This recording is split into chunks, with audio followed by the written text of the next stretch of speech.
to add custom nickname for your device in Google Assistant settings. Hi everyone, I'm here to assist you today. Without any delay, let's jump right in.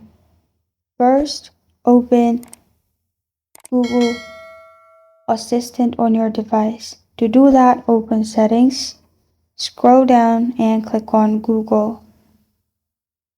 In Google, click on All Services, and here scroll down and click on Search Assistant and Voice.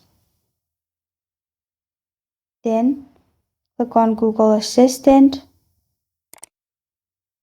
In Google Assistant, simply scroll down and you'll find Nickname.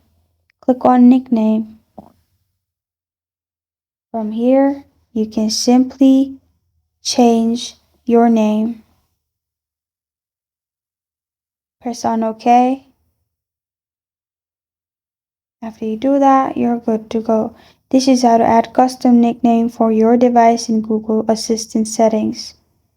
Thank you for joining me today. If this video helps you out, please leave a like and subscribe for more. Got a question or want to suggest a topic, comment below. Thank you for watching.